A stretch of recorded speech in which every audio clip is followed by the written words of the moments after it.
surprised a few moments ago that he and I had actually met about 14 years ago when he was just contemplating whether or not he should get involved in space stuff. And it's wonderful to see the tremendous progress that Bigelow Aerospace has made in the past decade. It gives me great pleasure to introduce once again Robert Bigelow to the platform to give this evening's keynote address.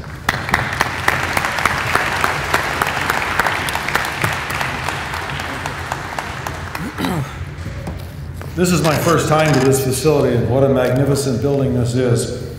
Extremely impressive, to say the least. I want to express thanks again to the National Space Society for this wonderful honor, the award that we have been given to us, and it's going to be highly treasured and is very, very much appreciated.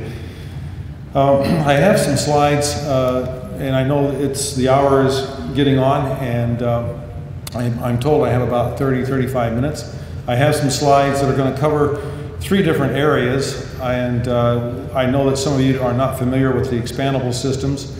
I will talk briefly about the asteroid mission and about something else that might be another destination, a far larger size spacecraft. Before I forget it, I also want to express thanks to Dianetics for hosting us on some terrific tours.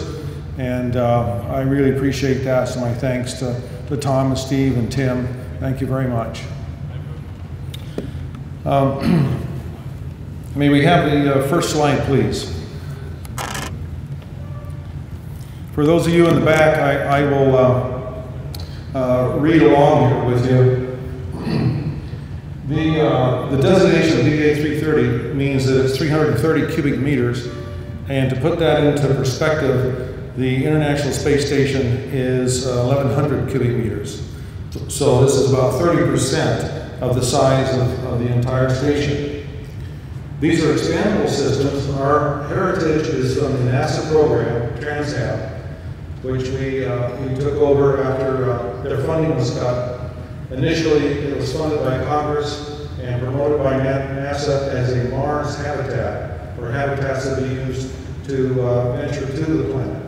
So I was enchanted and astounded with the technology and couldn't believe that NASA had been prevented from going forward with that. So that's when we took up the challenge of going on with this technology. As was mentioned earlier, we do have 2 spacecraft in orbit, Genesis 1 and Genesis 2, launched by the Russians in 2006 and 2007. These vessels are fully self-contained. They are sized to accommodate a crew of up to 6. In none of our scenarios do we actually have that great of occupancy, but at least we have that as margin if we need it. They're characterized by the fact that they are launched uninhabited in the nose cone of the rocket, and then they expand, and they have debris shields which provide better protection than the aluminum structures on the ISS modules do. And we also have that protection is not only from a ballistic standpoint, but a radiation standpoint. We enhance the radiation protection by flying 2.5 inches of water that is situated in water bags, flat water bags, that are attenuated to the interior scuff coat of the entire spacecraft. And by the time we do that, we more than double the protection that any of the vessels on the International Space Station can provide. The next slide, please. As I said, these are fully self-contained. They do not require another spacecraft to provide electrical power or propulsion or life support. Each one is equipped with complete hygienic facilities, restroom facilities. ACS, we have 2 different kinds of propulsion systems on the fore and aft bulkheads or airlocks. In fact, one of the systems was made by Tim Pickens and his staff of a local company called Orion, which was purchased about a year and a half ago by Dianetics. And we are very pleased to have that system on as a major component of our spacecraft. And you can see there are 6 people configured in this particular this artist rendering. quarters would be on this side, and that area is large enough to house 6 people in fairly large compartments. It actually is a webbing, netting kind of structure. As you might imagine, everything is quite flexible and quite adjustable. Next slide, please. And this is a head-on view, just to give you a perspective of the interior size. Again, this is 3 times the volume of typical volume on the International Space Station module is about 110 cubic meters. One of these represents 3 times that volume. Yes, next slide, please. We are in the process of human trials for ECLIS, for life support systems. And we have a metal structure envelope that represents the exact same physical dimensions and size and shape of the expandable systems. It has 3 different decks inside, and so we are now locking down people for various durations to test out our life support equipment. If we have any volunteers in the audience, we'd be glad to put you through that process. Next slide, please. The propulsion systems, we have a traditional hydrogen propulsion system, and we have a water-based system where we compress oxygen and hydrogen and then light it, and essentially that is the replenishable system. So that the water, we fly a large amount of water, not only for radiation protection, but also as a consumable, both for propulsion and for human consumption. And that is reprocessed. We also process the internal atmosphere, the humidity within the spacecraft as well. Next slide, please. One of the other spacecraft that we will be producing is a docking node and propulsion bus.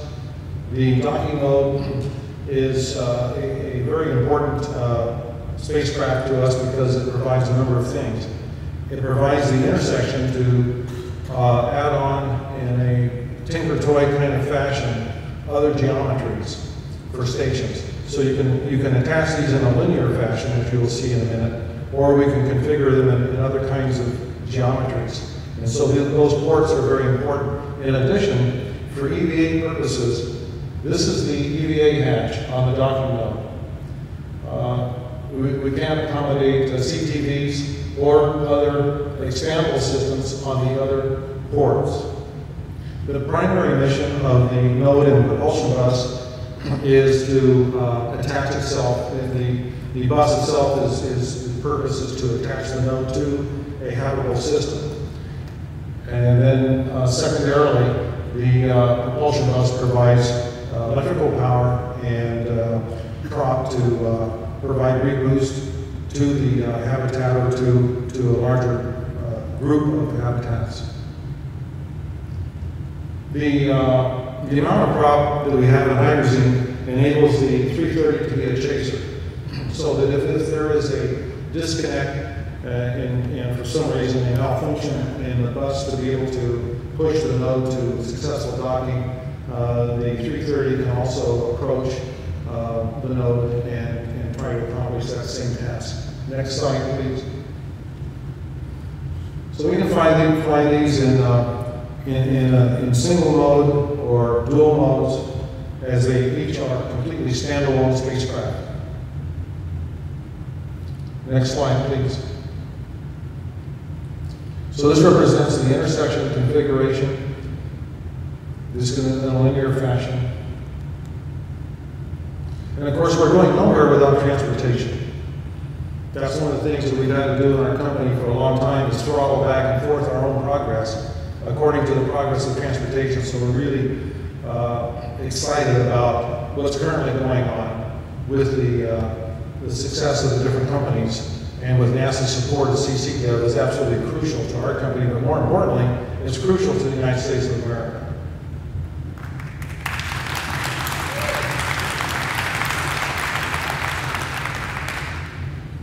Next slide, please. We can accommodate different kinds of spacecraft as far as the taxis are concerned.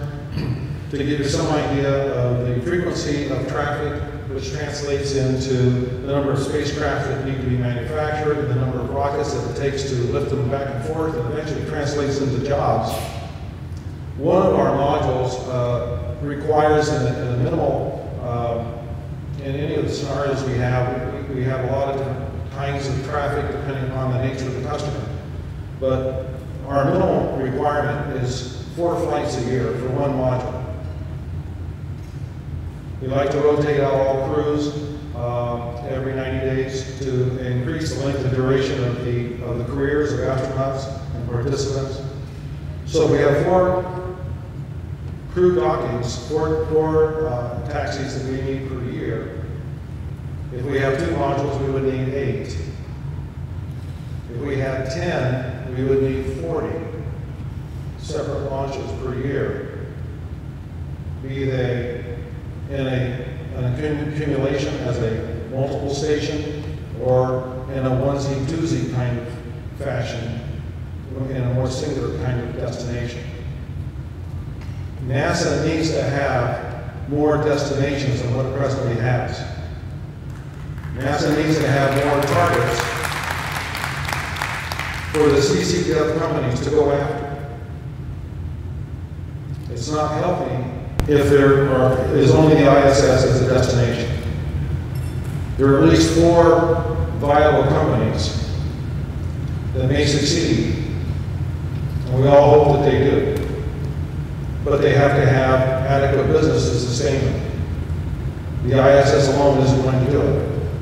It isn't going to sustain 3 companies. It won't sustain 2 if one of those 2 gets only 1 flight a year. And if that company is substantially based on a taxi service or a division of that company, that's not good. So we're trying we will have our first 2 BA330s ready for flight by the end of 2014. That may be a little premature when the taxi service is going to be there, but we want to be ready. And as we estimate it right now, we think that that's a fairly good guess that by 2015 we can actually be in service. At least that's what we're telling prospective clients. Next slide, please. The Olympus is a really exciting, fun kind of concept. We think we can do this.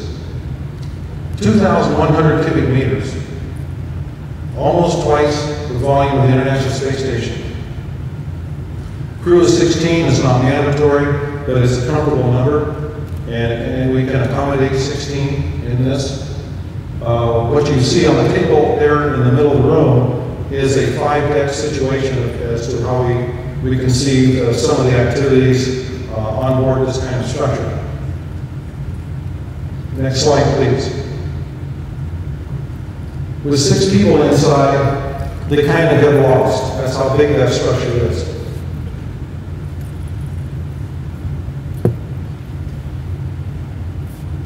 It would take a super heavy to launch this. This is one of the best advocating kind of missions for a super heavy. And we'll talk about this some more. So it's almost 20 times the volume of the Destiny module and 7 times the interior volume of the 330. Next slide, please. Again, this just shows the interior area as how it's broken up into different decks. The entire thing could be a hospital. We're very interested in medical attention, providing medical attention on orbit or a remote destination. How you execute surgeries, how you avoid being as invasive in surgery as you possibly can. You need the patient to recover fast, and you do not want to have a messy situation. And you also have to perform these surgeries if the doctor or doctors are incapacitated on board. So if you're 25 or 30 million miles out or worse, you're on your own. So all this needs to be practiced in LEO. Next slide, please. This is just a perspective of Olympus alongside two 330s. This particular configuration is 2,760 cubic meters. We're starting to get now up into some sizable numbers. This would be launchable on a 7 metric ton super heavy.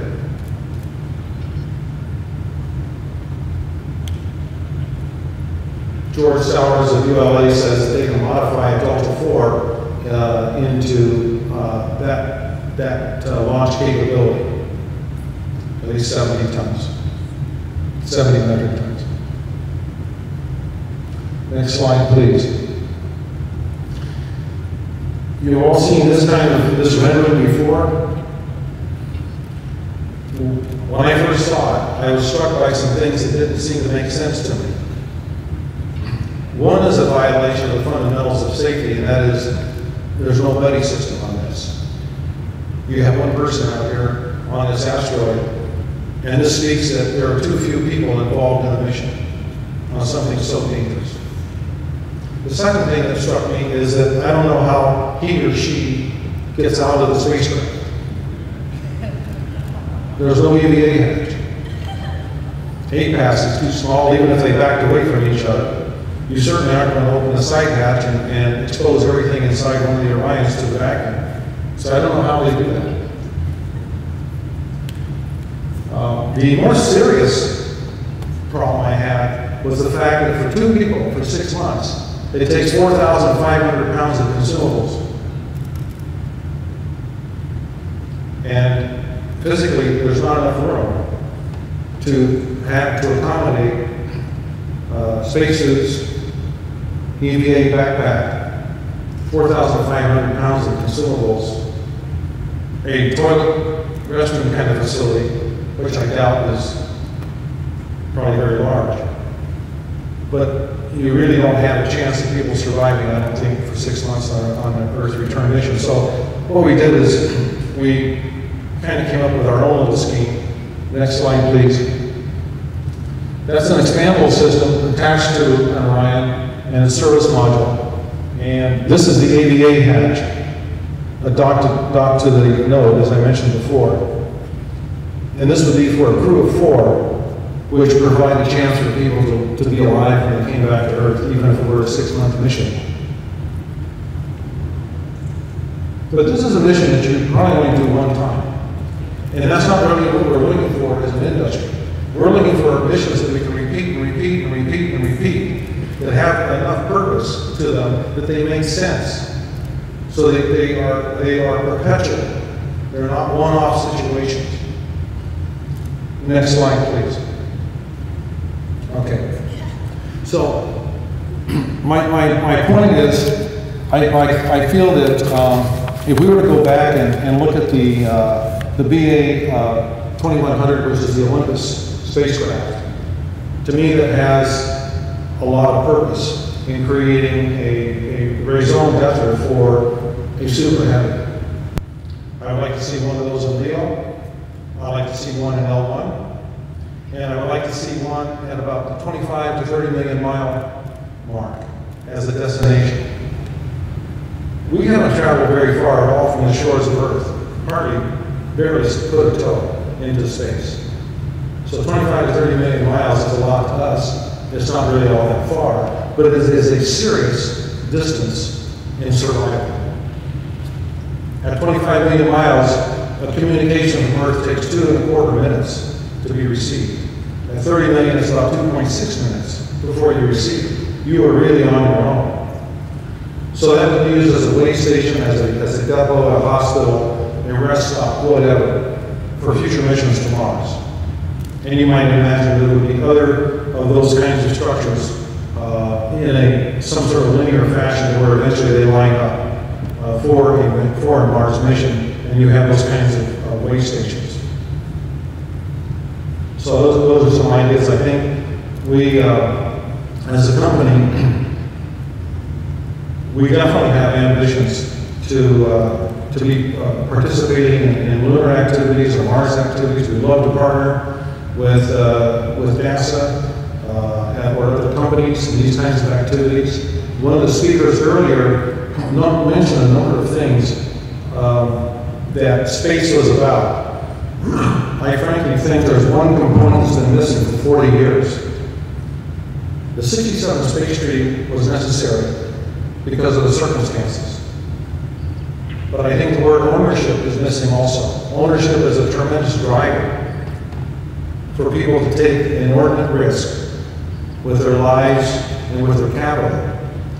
And I think if you're going to create an environment of real ambition, that Article 16 needs to be used in the 67 Space Treaty, which is 2 sentences long, that essentially says, sending your nose to withdrawal and you no longer are a member. So whether it's helium-3 or other kinds of asset purposes, or just the prestige and psychological factor of being able to get back to the moon, it is very possible that when we do, we'll meet the Chinese there. The IMF and International Monetary Fund is now predicting China will be at the same level or exceed the United States in GDP in 2016. A few months ago, I thought it would be about 10 or 12 years. So if you have the bucks, then you get the buck rogers. So anyway, I'm an advocate of free enterprise and ownership, because I think a lot of folks would be willing to take those kinds of risks if they have something more than just the experience to go after. That's my talk. Thank you very much.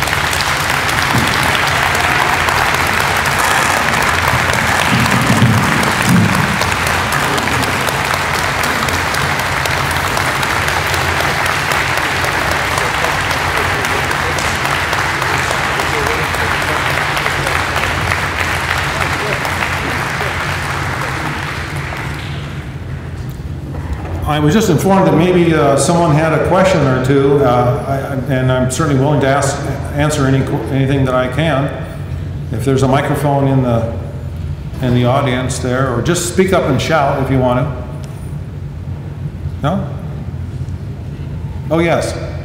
Did you know that President Obama's human spaceflight program was coming, or was that a surprise to you as it was to you? I'm sorry, could you speak up?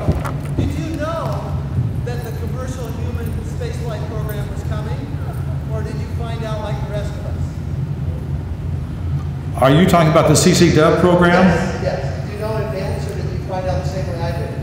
Quick shots. It happened or something. We have been trying for years to find ways to encourage and support that kind of an activity. Yes, we did know that something like that was coming, and COTS was the precursor to that, in a sense, in that really important partnership, even marriage, if you will, between NASA and the private sector. I think it's an excellent way for NASA to help reduce its costs and get more folks involved who are willing to take challenges and spend their own money. And I think together, really good things, exciting things can happen in the future. What about the moon? My personal opinion is Chinese are going to get there next in 2022, thereabouts. My personal concern that I've wrestled with for a year and a half is I think it's theirs for the taking. They are a member of the 67 Space Treaty, but again, it's very easy to opt out. If they went through the normal processes of surveying, they could actually lay claim physically to the property.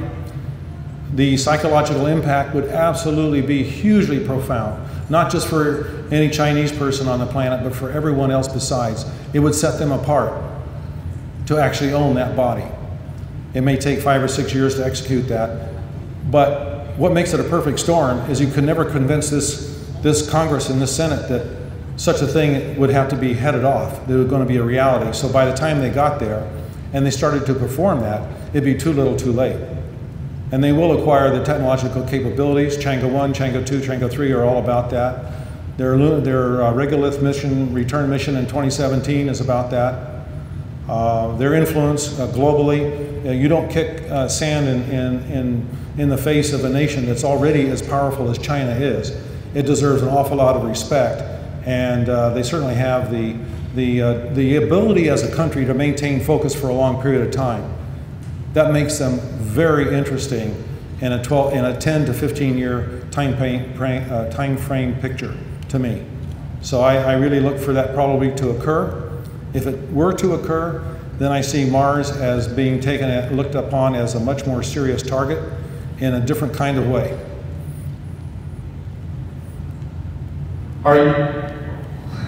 Yes.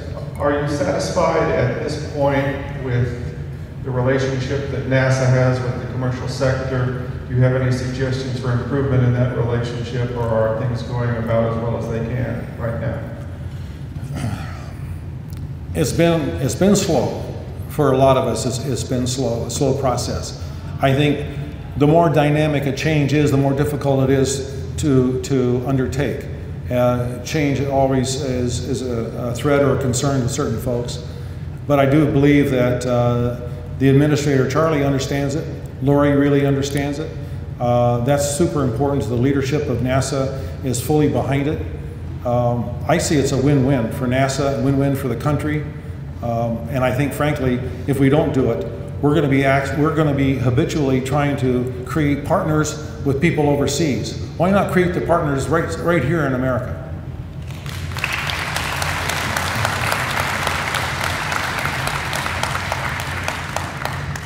Yes. Well, we can, on the other hand, we can create partnerships with the Chinese as well. It seems to me that program is highly derivative using Soyuz technology. What is the possibility of improving health amongst astronauts so that we can demonstrate a model of living in space as a model for living on Earth? For example, what do you have planned in the way of overcoming the problem of calcium and bone loss in space? There are currently programs in progress on the International Space Station, such as the ProCat experiment and investigation, that will mitigate the problem of calcium loss significantly, and therefore demonstrate that the calcium loss an astronauts experience is the same as, well, we aged Americans, if I may say so, experience as well. Yeah, they say that you lose about 1% a month bone mass and muscle mass, and then it kind of plateaus. But and I guess that is a different percentage, person by person, to some degree. There are some astronauts who don't lose any. Correct, and it's also mitigated by the amount of exercise that you do. So that's kind of an anomaly if you are in that group of folks that aren't seriously affected. But I think AG is important. I think for deep space missions, it's probably really very, very crucial. And if we get to fly larger and larger platforms, then AG is more and more possible. You don't want the Coriolis effect. So I'm an advocate for artificial gravity. Actually, I was wondering about the use of agricultural habitats, because the ProCat experiment demonstrates that nutritional countermeasures may largely ameliorate the problem of calcium loss. Oh, you're right. By Okay. improved nutrition by providing fresh vegetables and sources of unprocessed food sources for the astronauts. You're over my head. I haven't investigated that area, so I don't know. You've got habitats that will provide the capability. Right. Thank you. Thank you. Any other questions? Yes. How are you dealing with windows in the inflatable habitats? First of all, as far as material, as far as materials are concerned, we use a Lexan type of material. We have reasons for not getting into highly fine-tuned optical properties in that. The spacecraft would still be able to produce good optics, satisfactory optics that would be able to provide quite good optical resolution through the windows. I think exterior cameras, though, would be more practical. Genesis 1 and Genesis 2 flew 12 and 22 cameras respectively. So the airlocks on these spacecraft are quite large. So that would probably be one of the areas we'd look at for telescopic deployment for resolution of small areas on Earth. But we're flying at an altitude that's higher than your traditional spy satellites. You know, we're at about 235 nautical miles, and that's not necessarily the purpose of our spacecraft. So we're focused on ballistic properties and on being able to cause repairs to be made, and also as to we on the BA330 we have 4 windows, but we can add and populate that spacecraft with more windows if we wish. That's what our test results. We have done an enormous amount of testing, and that's what it suggests to us. Room with a view. Well, and also thin screens inside with telescopic capabilities to bring the moon or Earth right up in your face, and really essentially watch everything from inside on much larger screens. I have a question. Yes. Yes, this is Anderson Tennant, Director of Huntsville Space Professionals. We're very interested in commercial entities pursuing work in Huntsville. And what are your thoughts about expanding or developing offices in Huntsville, working with local entities? I know you're working with Dynamics. Yeah, I'm missing part of that. Please say that again, please. This is Anderson Tennant, Director of Huntsville Space Professionals. Yes. And we are an advocate, a nonprofit organization, pursuing employment for, of course, all the professional scientists and engineers here in Huntsville, North Alabama. We believe that this location here provides the country with extreme capabilities that we cannot find anywhere else in this country. And we are highly interested in companies such as yours coming to Huntsville, such as SpaceX did last fall, and developing offices here to continue your research. And will you be pursuing such efforts soon? Our best contribution to Alabama would be for a Super Heavy to be a reality, for us to partner with NASA in providing the Olympus spacecraft. We cannot manufacture that without having immediate access to a Super Heavy launch facility or to a waterway, to a river, where we would build that plant, let's suppose, in Huntsville, and we would barge that spacecraft to the launch facility. And that's a distinct possibility. If we had the opportunity, we would be all over that. Thank you. Great, thank you.